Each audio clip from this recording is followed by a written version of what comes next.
न्यायालयाची परवानगी लागते। ह्या तिन्ही कटकटीच्या प्रक्रियेतून आज आपला विद्यमान आपल्याला सही सर्वात आपल्या हातात परत मिळत आहे, ही अतिशय आनंदाची गोष्ट आहे। आपला विद्यमाना जो आपली चोरीला गेली वस्तू की जी नुसती आर्थिकदृष्ट्या आणि भावनिकदृष्ट्या सुद्धा आपल्याला जोडलेली असते, आपल्याशी जोडलेली असते, ती वस्तू आपल्याला परत मिळणं हे जेवढं आनंदाचं आहे, जेवढा आनंद आपल्या चेहऱ्यावर दिसतो तेवढाच आनंद तेवढा समाधान निश्चितच आमच्या तपास अधिकारी आणि त्यांना मदत करणारे आमचे कर्मचारी बांधवांच्या पण चेहऱ्यावर असणार आहे। कारण तुम्हाला जेवढा आपली वस्तू परत मिळते याचा आनंद मिळतो तेवढाच आम्हाला आमचं कर्तव्यपूर्तीचा आनंद मिळतो। त्यामुळे हे दोघांच्या दृष्टीने आनंदाची बाब आहे, हे मी आपल्याला सांगू इच्छितो। दुर्दैवाने घटना घडली की याच्या पुढे गुन्हा घडू नये या दृष्टीने आपण प्रतिबंध करण्यासाठी प्रिव्हेंट करण्याच्या दृष्टीने आपण सगळ्यांनी प्रयत्न करूया। त्या दृष्टीने माननीय पोलीस आयुक्तांच्या मार्गदर्शनाखाली नवीन योजना आणत आहोत। सगळ्यात महत्त्वाचा टप्पा म्हणजे नागरिकांचा अवेअरनेस किंवा जागरूकता निर्माण करणं, तो सायबर क्राईम अवेअरनेस असेल, ट्रॅफिक अवेअरनेस असेल, गुन्हा होऊ नये या अनुषंगानं काही अवेअरनेसचे प्रोग्राम, महिलांच्या बाबतीत काही घटना घडू नये, दुर्दैवाने कोणती घटना घडू नये या अनुषंगाचे प्रोग्राम, असे काही अवेअरनेसचे प्रोग्राम, असे काही जागरूकता अभियान आम्ही सुरू करणार आहोत। त्या अनुषंगाने आम्ही सगळ्या शाळा कॉलेजेसना आवाहन करतो की आपण अशा प्रकारे आपल्या सोसायटीमध्ये आपण संपर्क साधा, आम्ही आपल्या सोसायटीमध्ये येऊन आपल्या शाळा कॉलेजमध्ये येऊन आपण अशा प्रकारे पुन्हा भविष्यात घडणार नाही केवळ आपल्यासोबत घडणार नाही या दृष्टीने आपण काही अवेअरनेस काही जागरूकता अभियान आपण करणार आहोत आणि त्याच्यातून आपल्याला काही टिप्स मिळतील जेणेकरून किंवा आपल्यासोबत कधी गुन्हा घडणार नाही या दृष्टीने आपण सजग होणार, जागरूक होणार आणि एक गुन्हा जर आपण प्रिव्हेंट करू शकतो तर निश्चितच आपण गुन्हेगाराचा उद्देश आणि गुन्हेगाराचा जो एक प्रकारचा मी गुन्हा करू शकतो अशा प्रकारची जी मानसिकता असते तर आपण आळा घालू शकतो। मित्रांनो, आमच्यावर टीका होत असते नेहमी पोलिसांच्यावर, आमच्या चुका होत असतात आम्ही मान्य करतो, परंतु आपण मी काही इतर विभागाची तुलना करत नाही, फक्त मी आपले एक नम्रपणे सांगू इच्छितो मान्य आयुक्त सरांच्या संबंधीनं की इतर कोणत्याही विभागापेक्षा आम्ही 24 तास काम करतो, दिवसा पण रात्री पण पहाटे 2 वाजता पण आपण 31 डिसेंबरचा आपण सगळ्यांनी नवीन वर्ष सेलिब्रेट केलं असेल। पोलीस आयुक्त सरापासून आम्ही सर शेवटच्या 5 पर्यंत आम्ही पहाटे 5 साडेपाच पर्यंत जागे होतो। आपण पायरा आपण कुठेतरी त्या काळात सेलिब्रेट करण्यासाठी बाहेर पडला असं आपल्याला आपण पाहिला चौकामध्ये पोलिसांनी हजर होतो। आम्ही 24 तास असतो तरी पण आमच्या टीका होत असते, पण तरी आम्ही तुम्हाला बोलवतो कारण आम्हाला माहित आहे की तुमचं आणि आमचं एक नातं वेगळं आहे। त्या दृष्टीने आपण तुमचा आणि आमचा पोलीस आणि नागरिकांचा एक संवाद आणि सुसंवाद आणि एक सहयोग आपण ठेवत जाऊया जेणेकरून आपण आपलं ठाणे शहर आणि आपला परिसर आपण गुन्हेगारी निर्भय ठेवण्याचा आपण प्रयत्न करूया असं माझं आपलं आव्हान आहे। ज्यांना वाटतं की पोलीस चुकतात त्यांना माझी एकच विनंती आहे, एकच विनंती आहे की आपण कोणत्याही पोलिसासोबत 24 तास करणार, तो ट्रॅफिकच्या फास्टमध्ये 24 तास ड्युटी करणारा किंवा आम्ही एसीबी असताना आमच्याकडे अधिकार सुचले आमच्यासोबत 24 तास राहून बघा काय त्रास होतो, किती फोन कॉल्स येतात, किती प्रेशर्स असतात, किती वेगवेगळ्या त्यातून सुद्धा आम्हाला काम करावं। तुम्ही आमची वजन समजून घ्या, तुम्ही तिकडे बसलात थोडंसं ह्या वजन आम्हाला समजून घ्या, निश्चितच तुमच्या मनातून पोलिसांचा गैरसमज थोडाफार जर झाला असेल तर तो दूर होण्यास मदत होईल। आता काही नागरिकांनी कार्यक्रम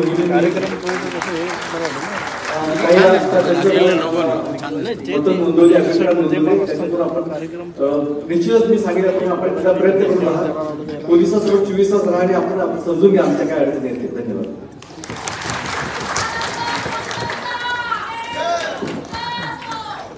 धन्यवाद सर। सरांनी आताच 31 डिसेंबर बद्दलची माहिती सांगितली की शासनानं सर्व नागरिकांना आनंदाच्या वातावरणात नवीन वर्ष साजरं करता जास्त काळ म्हणून 5 वाजेपर्यंत परवानगी होती। तर खरंच 31 डिसेंबरला व्यासपीठावर बसलेले तसंच खाली जे खाकीमध्ये दिसतात त्याच्यापैकी कुणीही 5च्या अगोदर झोपलेले नाही। सर्वजण माननीय पोलीस आयुक्त महोदय देखील स्वतः 5 वाजेपर्यंत या बंदोबस्तामध्ये होत्या, पूर्ण आयुक्तालयाच्या कारभारावरती देखरेख ठेवून होते, सुरक्षिततेची खात्री करून घेत होते। यानंतर मी आजच्या कार्यक्रमाचे अध्यक्ष माननीय श्री आशुतोष डोंगरे सरांना विनंती करतो त्यांनी मनोगत व्यक्त करावं। सर हे 1994 बॅचचे डायरेक्ट IPS आहेत, खूप महत्वाच्या पुष्पावर आतापर्यंत त्यांनी काम केलं आहे। धन्यवाद।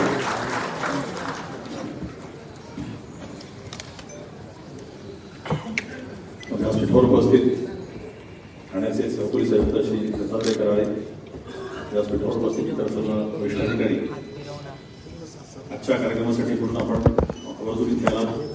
केसरवाड ठाण्यातील आणि भिवंडी परिसरातील सर्व नागरिक आणि त्यांना जे टीम होते काहीतरी ज्यांच्या संदर्भामध्ये जे गुन्हा दाखल झाला किंवा ज्यांच्यामुळं त्यांना काही प्रॉपर्टी यूज करावी लागली पण ती मिळालेली आहे ते घेण्यासाठी आलेले माझे सर्व मित्र आणि पत्रकार बंधू भगिनी.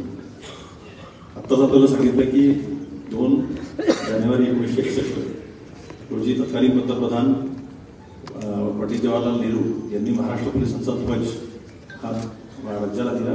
त्या अर्थानं महाराष्ट्र पोलीस दल हे 2 जानेवारी 1961 पासून सुरू झालं. परंतु आधुनिक पोलीस ही जी कल्पना ब्रिटिशांनी आपल्याला आणली ती अगदी 1830, 1835, 40 आणि नंतर 1858 पासून मोठ्या प्रमाणामध्ये सुरू झाली. तर बऱ्याच त्यांनी पण सांगितलं, पोलीस अधिकाऱ्यांनी पण सांगितलं की पोलिसांकडे पाण्याचा नजर बदल, पोलिसांचं सहकार्य करावं. पण असे की ब्रिटिशांनी जेवढं पोलीस दल स्थापन केलं महाराष्ट्रामध्ये असेल पूर्ण देशभरामध्ये असेल त्याचा उद्देश हा ब्रिटिश सत्तेला मदत करण्याचा होता आणि लोकांना डावण्याचा होता. लोकांना दाबून ठेवायचं, लोकांचा आवाज असंतोष बसू द्यायचा नाही. तर मग त्या दृष्टीनं कायदे पण तशा पद्धतीने बनले. त्यानंतर पोलिसांच्या कामाचं स्वरूप देखील असंच होतं. परंतु जसं आपलं स्वातंत्र्य मिळालं त्यानंतर दुसऱ्या कुठल्यातरी सत्तेचा दंड करणारा भाग म्हणून पोलीस राहिला तर पोलीस देखील समाजाचे कुठे काही भावना वाढू लागली.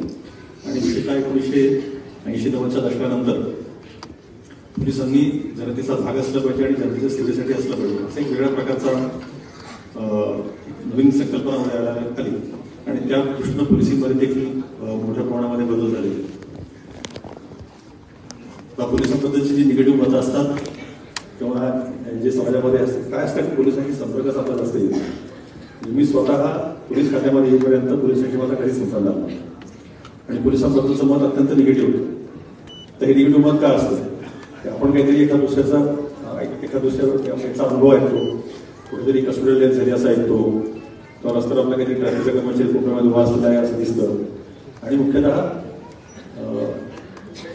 चित्रपट आणि सिरियल्स याच्यामध्ये एका विशिष्ट पद्धतीचा पोलीस दाखवला जातो आणि हे सगळं जर आपण पाहिलं त्यामुळे पोलिसांबद्दलची एक निगेटिव्ह इमेज आपल्या मनामध्ये बनत जाते. परंतु ज्या लोकांचा पोलीस स्टेशनशी संबंध आहे सगळ्यांचाच अनुभव चांगला असेल असं नाही. असं असतं की पोलिसांना दोघांपैकी जी न्यायाची बाजू आहे ती पकडावी लागते त्यामुळे एक बाजू नाराज होतेच. पण जर आपलं खरं असेल तर त्यानंतर पोलीस आपल्याला मदत करतात. हा अनुभव जेव्हा आपल्याला यायला लागतो त्यावेळी पोलिसांबद्दलचं आपलं मत प्रभाव पडत असतं. आपल्याला सर्वांना माहिती आहे की इंग्रजीमध्ये पोलिसांसाठी कॉप असा एक शब्द पण COP कॉप.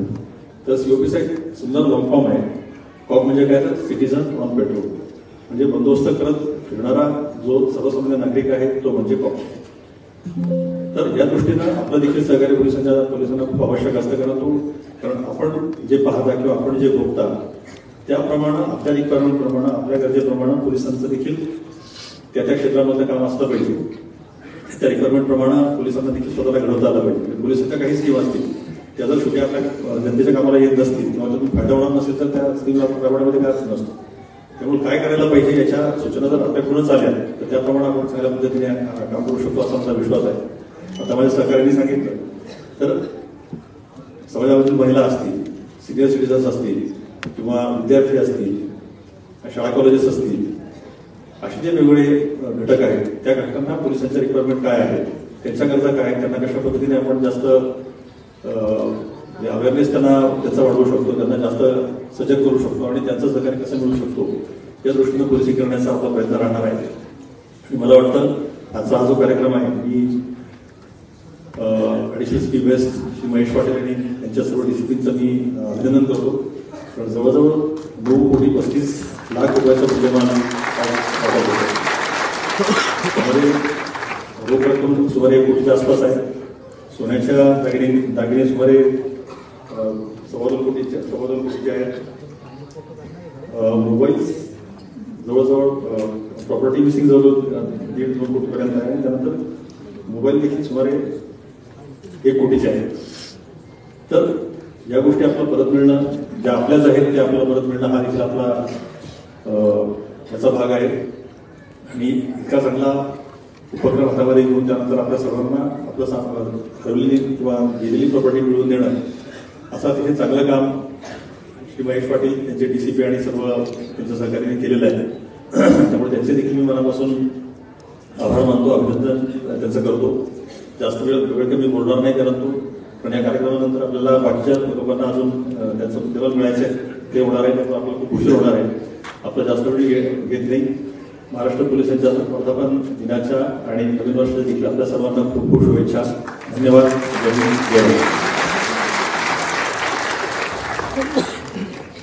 धन्यवाद सर. सरांनी अध्यक्षीय भाषणामध्ये जे आमचं कौतुक केलेलं आहे त्याबद्दल मनापासून धन्यवाद. आणि नागरिकांनी देखील यापुढे कधीही काही अडचण असेल तर आमच्याशी संपर्क करावा. 112 ही पोलीस हेल्पलाईन आहे. कधीही पोलीस विभागाशी कुठेही संपर्क करायचा असेल तर आपण 112 क्रमांकावरती संपर्क करू शकता. आम्ही आपल्या मदतीसाठी सदैव सज्ज आहोत. यानंतर मी आभार प्रदर्शनाचा अखेरचा गोल कार्यक्रम या ठिकाणी करण्यासाठी या ठिकाणी ACP कळवा, ACP नौपाडा श्रीमती प्रिया ढाणे यांना विनंती करतो त्या आभार प्रदर्शन करावं.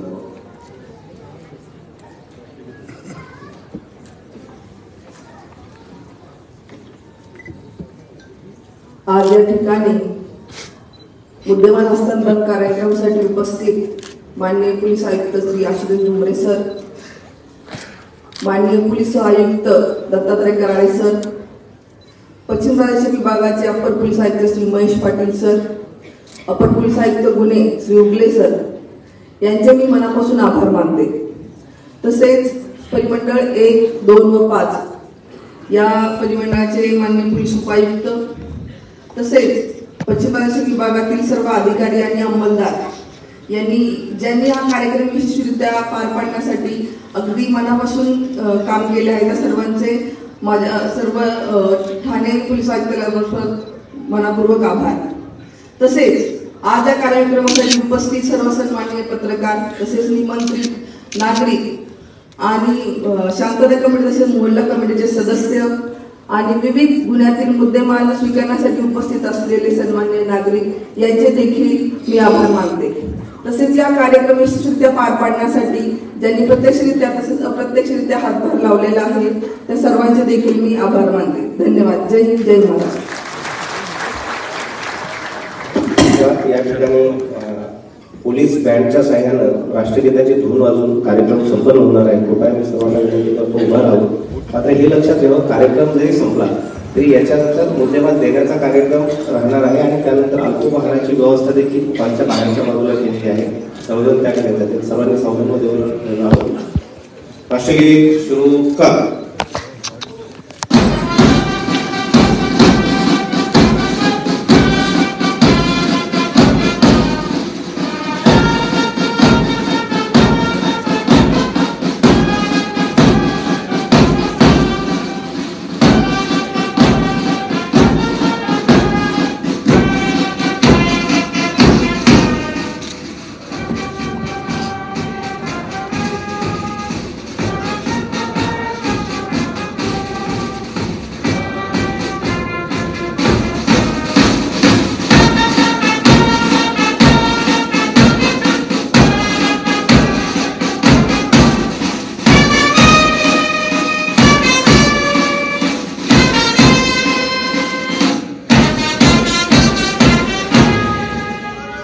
भारत माता की भारत माता की. यानंतर सर्वप्रथम माननीय पोलीस आयुक्त महोदय या ठिकाणी व्यासपीठावर गेल्यानंतर सर्वजण